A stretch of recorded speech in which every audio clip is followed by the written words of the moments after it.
자, 오늘 본문은 흔히 이야기하는 바벨탑입니다. 그러나 실제로는 바벨탑은 여기 사실 등장하지 않고요. 그냥 도시와 탑을 쌓았다라는 이야기를 합니다. 그래서 저희 성경도 보시게 되면은 11장 맨 위에 제목이 뭐라고 되어 있나요? 그냥 바벨이라고 되어 있죠. 바벨탑은 그냥 흔히 탑을 이야기했기 때문에 탑을 얘기한 것뿐이지 바벨탑이 뭐 이런 건 아닌 겁니다. 그래서 바벨인 겁니다. 근데 바벨탑은 우리가 알다시피 그냥 언어 그리고 모든 민족이 나누어지는 뭐 이런 의미로 보고 있지만은 실제로 이 바벨탑 사건이 또 이 바벨 사건이 우리에게 도대체 어떤 의미가 있고 도대체 왜 이런 언어를 나누셨는가라는 것들을 함께 오늘 살펴보는 시간을 좀 갖도록 하겠습니다. 지금 노아 홍수 이후에 하나님께서 노아와 그의 가족들과 또 그의 후손과 또 그의 후손의 후손의 후손들을 어떻게 하시나요? 복을 주십니다. 그러니까 창세 때, 그러니까 창조 때 주셨던 그 복을 노아와 그의 가족들에게 그대로 또 주십니다. 근데 복을 주셨는데 또 뭐가 하나 남아있냐면은 그들에게도 여전히 뭐가 남아있죠? 죄성이 남아있는 겁니다. 그래서 내가 너희들의 마음과 생각이 악할 뿐임을 내가 안다. 누구라고요? 노아의 8 식구들을 앉혀놓고 얘기하는데 니들은 마음에 다 나쁜 생각만 갖고 있어. 그래서 뭘 안 하시다 그러죠? 물로 심판하시지 않겠다. 그러니까 죄에 대해서 그들의 죄악에 대해서 심판의 방식으로 그들에게 하시지 않겠다라고 말씀을 하셨던 겁니다. 그리고 나서 무슨 사건이 나타나냐면은 노아가 실수를 하죠. 노아가 실수를 하고 그 실수에 대해서 한 아들은 드러내고 두 아들은 감추고 이런 일들이 일어나는 겁니다. 그러니까 노아와 그의 자녀들을 봤적에 완벽하지 않고 의롭지도 않고 근데 여전히 불완전한 모습들이 항상 드러나는 겁니다. 그래서는 노아가 그 아들들을 한 아들은 저주하고 두 아들은 축복하고 그러나 아들을 저주하는 것이 아니라 그 아들의 아들을 저주하죠. 그래서 함을 저주한 게 아니라 함의 아들들 가운데 가나안을 저주하는 겁니다. 뭐 거기에 대한 뭐 큰 의미도 있겠지만 어쨌든 이런 하나님께서는 은혜와 자비를 그들에게 베푸신 겁니다.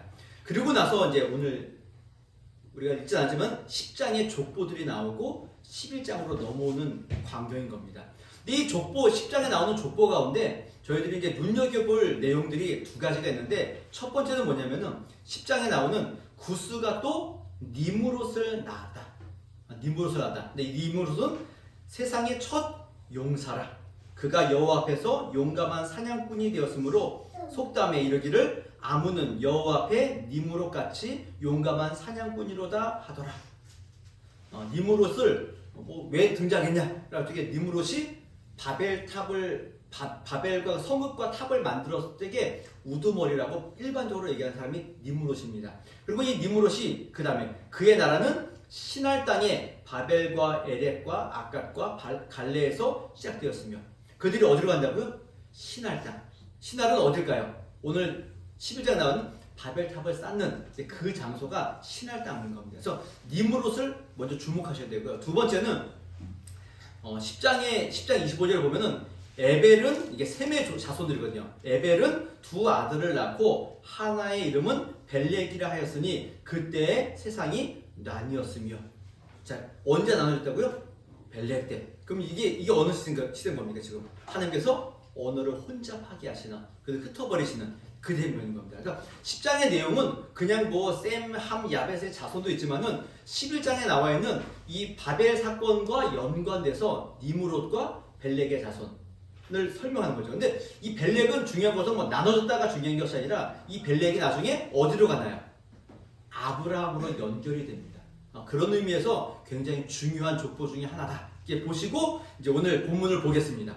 자, 많은 시간이 거쳐가면서 사람들이 점점 착해지지 않고 어떻게 되나요? 점점 악해지죠. 뭐 여기 얼마나 악해졌는지는 나와 있지 않지만은 점점 악해지고 하나님을 점점 잃어버리는 상황 가운데 이들이 있는 겁니다.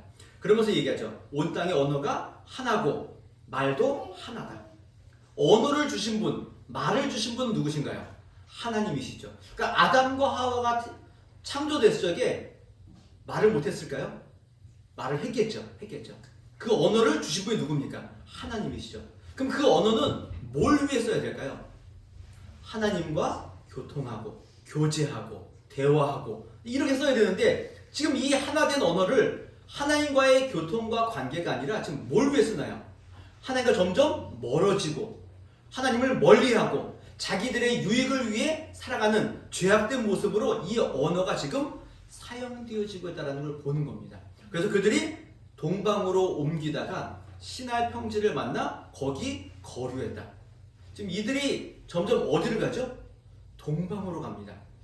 그럼 왜 하필 왜 동방? 뭐 남방도 있고 북방도 있고 왜 하필 동방인가? 이 동방은 뭐 동쪽으로 간다는 의미도 있지만은 이 동쪽으로 간다는 의미는 점점 누구를 떠나는 거죠? 하나님을 떠나는 거죠. 가인이 어디로 갔죠? 동쪽으로, 에덴 동쪽으로 떠났죠. 그러니까 동쪽이라는 이야기는 어찌 보면은 하나님을 점점 멀리 떠나고 있는 상황들을 우리에게 보여주는 겁니다. 뭐 동쪽, 그다음 뭐 지금에서 동해안 쪽이 나쁘다 뭐 이렇게 볼 건 아니지만 여기서의 표현이 그런 겁니다. 동쪽으로 갔다는 얘기는 하나님을 점점 멀어지겠다 하고 있다는 겁니다. 그래서 그들이 하나님을 멀어지자 자기들끼리 하나된 언어와 말을 가지고 어떤 이야기를 합니다. 그 이야기가 뭐냐면은 첫 번째, 벽돌을 만들어 견고히 굽자. 이들이 모여서 한 일이 뭐라고요? 벽돌을 만들자는 겁니다. 근데 벽돌을 만드는데 돌을 대서 벽돌을 만드는데 벽돌을 뭘로 봤어요? 진흙 대신에 뭐를 넣죠? 역청이에요. 역청은 언제 쓰는 거죠? 노아 방주 때 썼죠. 노아 방주 때. 노아 방주 역청을 왜 썼나요? 물이 들어오지 않도록 하기 위해서 역청을 썼죠. 그럼 벽돌을 만들 적에 역청을 썼다는 이야기는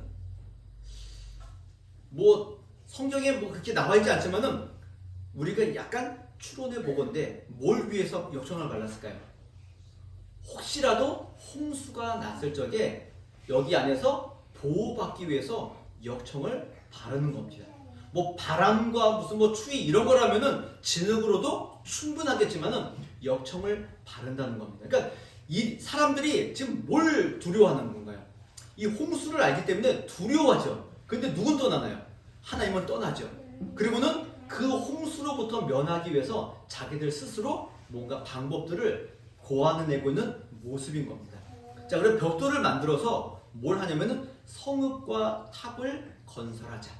그러니까 우리들만의 성을 만들자. 그럼 탑은 뭘까요? 오늘날로 얘기하면은 랜드마크 같은 거죠. 서울의 가장 큰 랜드마크는 뭔가요? 각자 다 다르겠죠. 뭐 남산 타워일 수도 있고, 저희 송파구에 가장 가까운 곳에 뭐가 있나요? 롯데타워 뭐 이런 것도 있고, 뭐 다른 도시들 가면 전부 다 뭐가 있나요? 그런 탑들이 하나씩 있죠. 그럼 뭐냐면 자기들의 뭔가를 드러내기 위한 방식인 겁니다. 이 탑을 쌓는데 탑을 그냥 쌓는 게 아니라 어떻게 쌓냐 그러나요? 하늘에 닿게 하자. 그러니까 어떻게 보면 상당히 미련한 거죠. 하늘이 얼마나 높은지 모르는 겁니다. 그러니까 그냥 하늘은 높은 것만 알고 그냥 홍수로부터 자기들의 생명을 스스로 보호하기 위해서 하늘까지 쌓자는 겁니다. 근데 뭐 고고학적인 어떤 면으로 봤을 적에 실제로 이 바벨탑이 얼마나 쌓느냐라고 저게 한 100m 정도 쌓았다라는 이야기를 하는 겁니다. 기껏 100m 쌓아놓고 뭐 하늘까지 닿자. 굉장히 미련한 이야기들인 겁니다. 오늘날도 전 세계에서 가장 높은 건물은 어디에 있는지 혹시 아시나요? 몰라요? 예, 모른답니다. 저 두바이에 있습니다. 두바이에 828m나 되는, 그리고 우리나라 그 롯데타워도 555m인가요? 근데 전 세계의 6번째로 높은 그 건물이 롯데타워인 겁니다. 근데 이 문제는 높은 타워들을 이야기하면서 제가 이렇게 인터넷 검색해 봤더니 제가 뭐가 제일 높은지 어떻게 알겠습니까? 검색하니까 다 나오더라고요. 검색했더니 이 타워를 쭉 설명하면서 맨 밑에 누가 이렇게 토를 달아놨습니다. 초고층 빌딩, 단순한 건축물이 아니다. 건물들은 단순한 높이의 경쟁을 넘어서 도시의 역사, 경제력, 문화 정체성까지 함께 담고 있는 상징적인 공간입니다. 뭐 맞죠? 그 다음 이겁니다. 하늘을 향한 인간의 도전, 도시의 자존심, 기술력의 결정체 이렇게 써놓은 겁니다. 어떻게 보면 되게 멋있는 단어잖아요. 하늘을 향한 인간의 도전, 멋있죠. 도시의 자존심, 기술력의 결정체 다 멋있죠. 근데 이게 뭐에 대한 관점이죠? 인간적인 관점으로는 멋있습니다. 그러나 다르게 보면은 지금 다 이게 뭐에 대한 얘기인가요? 하나님을 향한 도전이죠. 도전인 겁니다. 그러니까 바벨 탑을 쌓는다는 하늘의 다자라고 할 적에는 이미 거기에 뭐가 포함되는 건가요? 인간이 교만하여져서 하나님께 도전하는 거죠. 또 한 번, 뭐 제가 성경에 그런 얘기 나와 있지 않지만은 제가 좀 약간 오버하는 하나님 또 한 번 홍순해 보시라고 우리가 하늘까지 탑을 쌓아서 역청으로 발라서 우리가 스스로 생명을 보존하겠습니다. 여기에 대한 도전인 거죠. 도전인 겁니다. 그리고는 또 얘기하죠. 하늘까지 닿아서 뭘 내죠? 우리의 이름을 내겠다. 이름을 내겠다. 그래서 사람은 자기의 이름을 내는 것을 되게 좋아합니다. 우리나라 속담에도 뭐가 있나요? 호랑이는 죽어서 가죽을 남기고 사람은 죽어서 뭘 남긴다고요? 이름을 남기죠. 그 이름 남기려고 참 하여튼 엄청난 일. 예전에는 그 대통령 선거에 나오면은 족보에 이렇게 막 적었다는 얘기가 있어서 그래서 뭐 떨어지고 뻔히 알면서도 대통령 선거 뭐 이런 나간 이유는 뭐 족보에 이름 올리기 위해서 뭐 썼다는 얘기가 있는데 뭐 제가 뭐 잘 모르겠습니다. 진짜지 가짜인지. 모든 사람들이 자기의 이름을 내기 위해서 최선을 다합니다. 그래서 요즘은 뭐 바벨탑에다 자기 이름을 쌓지 않고 어디다 자기 이름을 내죠? 안 하시나요? 뭐 인스타, 뭐 페이스북 이런 데다 자기 이름을 내는 거 아닙니까? 자기를 드러내기 위해서 최선을 다하죠. 모양은 다르고 방법은 다르지만 그때나 지금이나 사람이 가지고 있는 모든 성향들은 그대로인 겁니다. 하나님께 도전하고 자기의 이름을 내고 우리 스스로의 행복과 뭔가 이거를 찾기 위해서 최선을 다하는 인간의 모습인 겁니다. 그리고는 이야기하죠. 흩어짐을 면하자. 흩어짐을 면하자. 이게 바벨 사건과 오늘 11장에 나와 있는 내용의 어떤 큰 특징인 겁니다. 그럼 바벨 그 도시와 탑을 건설하려는 이들의 가장 큰 죄는 뭐 교만 뭐 이렇게 볼 수도 있겠지만은 또 한편으로 보면은 그 당시에 제가 처음에 말씀드린 것처럼 사람들이 하나님을 점점 홍수 이후에 하나님을 어떻게 보면 경외하고 두려워해야 되는데 경외와 두려움을 뛰어넘어서 어디를 하는 하나님 점점 멀어지는 겁니다. 근데 멀어질 뿐만 아니라 나중에 뭐 어떻게 되나요? 하나님을 아예 섬기지 않습니다. 섬기지 않는 겁니다. 그래서 그 어떤 이제 고고학자들이 그 신할 평지라고 여겨지는 그 이라크 땅에서 뭐 이런 건축물들을 많이 이제 발굴해냅니다. 근데 발굴해내면서 뭐가 있냐면은 그 당시에 그 도시마다 그 탑 같은 게 있는 거예요. 탑이 있는데 신전입니다. 이거를 뭐라면 지구라트라고 얘기하더라고요. 근데 이 지구라트를 하는 이유가 뭐가 있냐면은 거기에 신이 내려오기를 기대하면서 쌓는 탑이 지구라트 탑인 겁니다. 근데 이 탑의 의미가 뭐냐면은 탑과 신전을 만드는 이유는 사람들을 모으기 위한 방편인 겁니다. 그러니까 사람들이 잠잠 다 멀리부터 살고 있는데 신전을 중심으로 사람들을 모아서 뭘 만드는 거죠? 도시를 이루고 그 문명을 이루도록 하기 위해서 탑을 쌓고 사람들을 모으는 겁니다. 그게 뭐라고요? 지구라트라고요. 오늘날도 보면은 상권이 잘 되기 위해서는 거기에 중요한 뭔가가 드러나죠. 뭐가 상권을 이룰 때 제일 중요한 게 뭔가요? 요즘은 저는 그 전에 있던 부천에서 스타벅스가 들어오면은 주변이 어떻게 되나요? 살죠. 삽니다. 그래서 제가 있던 부천에서 정말 아무것도 없는 그 그냥 길가에 그냥 사람 집만 있는데 스타벅스가 들어왔습니다. 그 앞에 정류장이 생기고요. 맥도날드가 생기고요. 주변이 막 변하는 겁니다. 그러니까 지구라트라는 건 이런 겁니다. 도시를 이루는 한 방편인 겁니다. 단순히 도시를 이루다는 문제가 아니라 그들이 하나님이 아닌 다른 신을 섬긴다는 겁니다.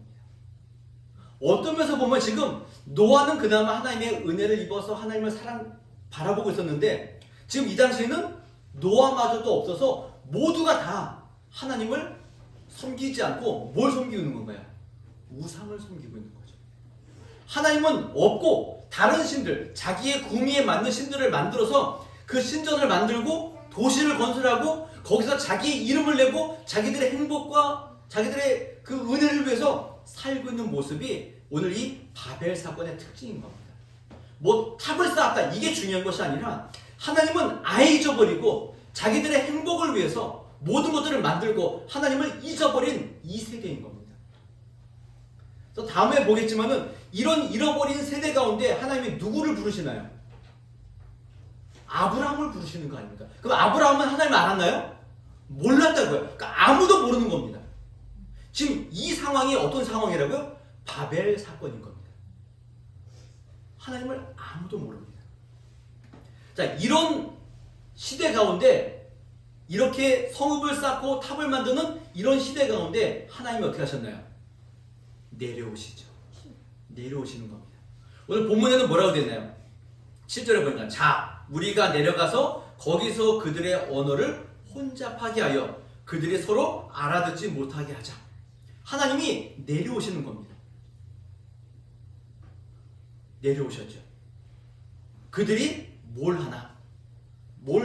내려와서 아셨을까요? 이미 알고 계시지만은 그들을 보시겠다는 겁니다. 그들의 교만과 하나님을 잊어버린 그들 가운데 하나님이 직접 내려오신 겁니다. 그래서 뭘 어떻게 진단하시나요? 이들의 언어가 하나이기 때문에, 말이 하나이기 때문에 이들이 하나님을 섬기지 않고 하나님을 예배하지 않고 살았으니 이 모든 것들을 다 뭐 하겠다는 거죠? 흩어버리시겠다라고 지금 하시는 겁니다. 그래서 그들의 언어가 어떻게 됐나요? 혼잡해졌죠. 혼잡해지고 탑과 도시를 건설하는 것을 멈추게 되고 각자 뭐 성경에 나와 있지 않지만은 알아듣는 사람들끼리 모여서 다 흩어졌겠죠. 이게 지금 바벨 사건에 가지고 있는 내용들인 겁니다. 그래서 바벨은 흔히 얘기하면은 혼돈, 혼잡 뭐 이런 뜻인 겁니다. 그러니까 하나님이 혼잡하게 하신 겁니다. 여러분, 하나님께서 내려오셔서 그들의 언어를 흩으시는 이 사건은 사람들의 죄악과 하나님을 섬기지 않고 하나님을 잊어버리기 때문에 그분이 내려오신 것이죠. 그럼 언어를 혼잡하게 한 사건은 하나님의 뭘로 볼 수 있나요? 심판처럼 보이는 거죠. 근데 정말 언어를 혼잡하게 하신 것이 하나님의 심판일까요? 먼저 이야기하는 건 여기에 있습니다. 이들이 교만해지고 하나님을 모르기 때문에 하나님이 직접 찾아오셨죠. 그러면 그들을 멸하시고 심판하시기 위해서 내려오신 건가요? 그들의 잘못을 혼내시기 위해서 내려오신 걸까요? 여기에 대한 생각을 한번 해보셔야 되는 겁니다. 제가 예전에 봤던 재밌는 영화 가운데 배트맨 비긴즈라는 영화가 있습니다. 내용이 뭐가 있는 배트맨 그러니까 막 이런 것이 아니라 좀 배트맨 비긴즈는 약간 좀 어떤 철학적인 어떤 사상들을 좀 많이 담고 있는데 거기에 나와 있는 내용에 뭐가 있냐면은 네팔에 있는 어떤 한 집단들이 있는데 그 집단이 뭘 하냐면은 인간의 죄악을 다 봅니다. 보고 있어가지고 그들의 죄악이 막 관영하면은 이들이 거기에 개입해서 사람들을 쫙 멸하는 겁니다. 그래서 뭐 흑사병 같은 거 이런 것들은 다 자기네가 한 거라고. 사실 진짜 한 건 아니죠. 영화입니다.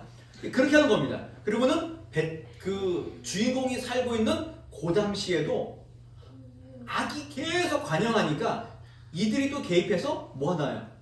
이 시에 있는 모든 사람을 멸하기 위해서 찾아오고 배트맨이 이것을 막는 영화인 겁니다. 제가 이 얘기를 왜 드릴까요? 죄악이 많으니까 심판, 다 죽이고 없애는 방식으로 심판하기 위해서 하나님이 내려오셨는가 이겁니다. 왜냐면 그 전에 뭐가 있었나요? 지금 홍수 사건이 있었죠. 그러면 또 지금 이들이 또 이러니까 하나님 또 찾아오셔가지고 그들을 심판하고 멸하시기 위해 찾아오신 것인가? 하나님 뭐라고 하셨나요? 내가 다시는 물로 너희들을 심판하게 된다. 단순히 물의 문제가 아니라 심판의 방식으로 이런 일들을 행하시지 않겠다는 겁니다. 그러면 언어를 혼잡하겠다는 이야기는 이들이 언어가 하나가 되어서 하나님을 섬기지 않고 하나님 앞에 죄악된 생활들을 멈추도록 하기 위해서 하나님 뭐 하시는 거죠? 개입하시는 거죠. 그럼 결국은 언어를 혼잡하게 한 내용은 뭐에 대한 문제인 거죠? 하나님이 우리를 심판하기 위함이 아니라 뭘 하기 위하신 겁니까? 우리에게 은혜를 베풀어 주셔서 우리로 하여금 더욱더 죄악 가운데 하나님을 멀리하는 방식으로 나아가지 않도록 우리를 막으시는 방식인 겁니다. 방식인 겁니다. 그러니까 언어가 혼잡해져 있는 다른 언어를 쓰고 있는 이 상황을 보면서 우리는 그냥 뭐 서로 알아듣기 어렵다 뭐 이런 내용이 아니라 하나님께서 우리가 하나가 되면은 뭘 할까요? 점점 하나님을 멀리하는 그런 족속들이기 때문에 그런 일을 멈추도록 하기 위해서 우리를 흩으셨는데 지금은 어떻게 되나요? 서로 같이 하나가 되려고 언어도 그냥 뭐 다 지금 뭐가 됐나요 지금? 뭐 말하면은 뭐 팝하고 뭐 이런 거 가지고 다 그냥 뭐 서로 하나가 되겠다고 지금 발버둥 치고 있지 않습니까? 뭐 개인적으로 약간 두려운 상황에 있는 겁니다. 하나님은 흩으셨는데 우리가 또 지금 뭐 하고 있나요? 하나가 되기 위해서 지금 모이고 있죠. 약간 조심스럽게 바라봐야 될 문제. 이거는 뭐 성경 얘기도 아니고 뭐 하여튼 제 개인적인 의견인 겁니다. 조심스러운 겁니다. 하나님께서는 우리의 어떤 모습과 우리의 상황들을 보시고 그냥 가만히 그냥 넋놓고 계시는 분이 아니라 직접 우리 가운데 뭐 하신다고요? 찾아오시고 우리의 역사에 개입하여 주셔서 하나님의 뜻을 이루어 가시는 하나님이신 겁니다. 이게 하나님의 은혜인 겁니다. 그래서 하나님께서는 이제 어떤 방식으로 하나님의 은혜를 베풀어 가시는가?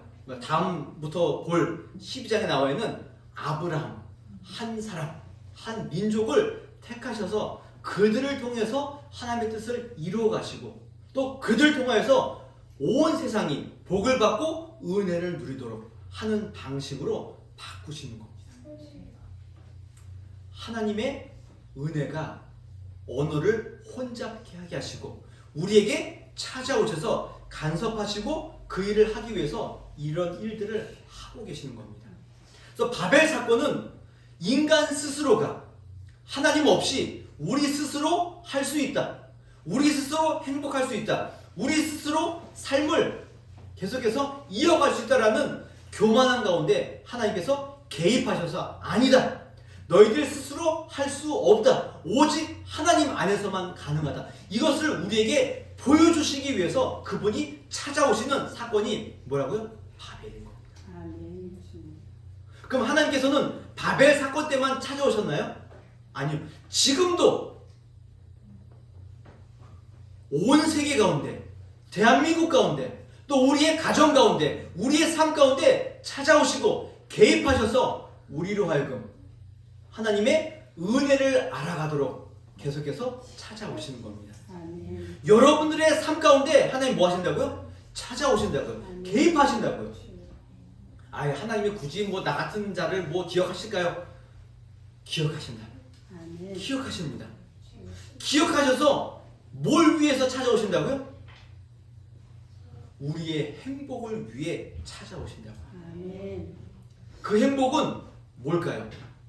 우리의 힘으로 우리의 의지를 가지고 이 세상에 누리는 행복이 아니라 하나님 안에서 그분 안에서 은혜와 행복을 누리도록 하기 위해서 우리에게 뭐 하신다고요? 찾아오신다고요. 아멘. 개입하신다고요.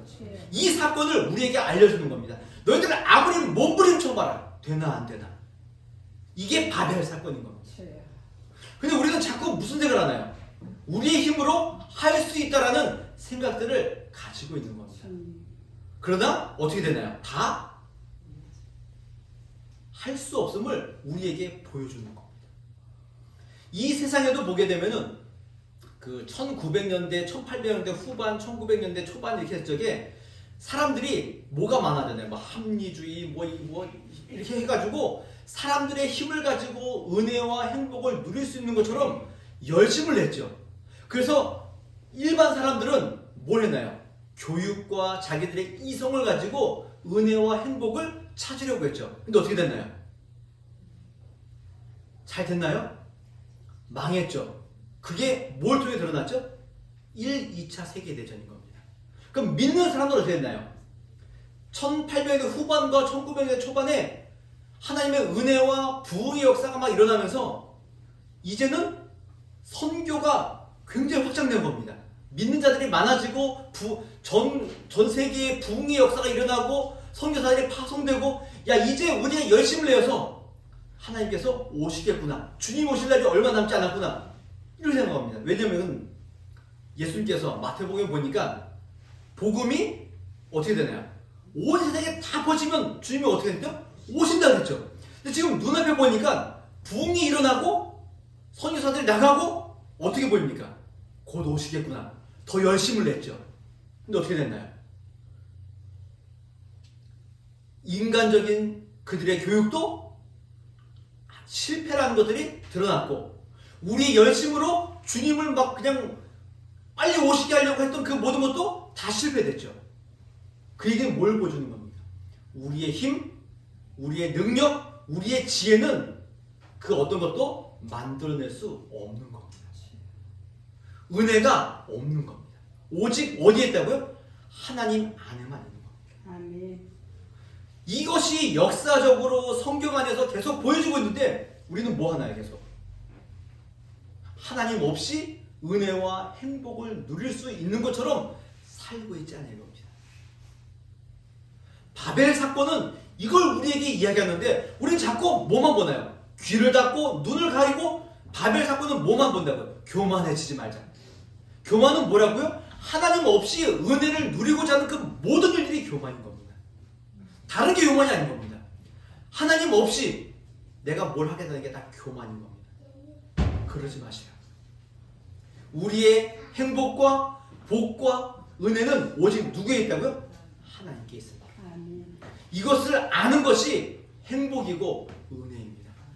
오늘 바벨에 나와 있는 오늘 11장에 나와 있는 이들처럼 또 1900년대 19세기라고 그래야 되나? 19세기에 자기들이 은혜를 누릴 수 있는 것처럼 여겼던 그들의 모든 실수와 실패 가운데 빠지지 마시고 하나님의 은혜에 들어가십시오.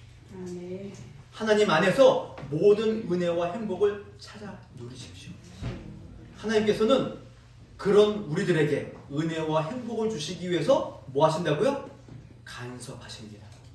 그 간섭이 어떤 때는 뭐처럼 여겨지나요? 아 제발 좀 그만 좀 간섭하시라고. 욥이 뭐라 그러나 너무 힘드니까 뭐라 그러나 하나님 내가 도대체 뭐길래 침 한번 삼킬 만한 시간 가운데도 나에게 평안을 안 주시는 겁니까? 우리는 그렇게 얘기하죠. 그러나 그 간섭이 뭐라고요? 은혜입니다. 아멘. 하나님 제발 나를 모른 척 해주세요가 아니라 그 간섭이 우리에게 은혜와 행복을 주시기 위한 하나님의 간섭이신 줄 알고 그것들을 잘 누리시고 인내하시는 성도들이 되시고 또 우리의 모든 행복은 누구에 있다고요? 하나님께 있음을 기억하시는. 그래서 오늘 바벨 사건을 그냥 먼 얘기, 옛날 이야기가 아니라 오늘 내가 그만둬야 되고 때로는 주님 안에서 은혜를 찾아야 되는 그런 귀한 교훈으로 알고 주님의 은혜를 누리시는 하나님의 사람들이 되시기를 주님의 이름으로 부탁을 드리겠습니다.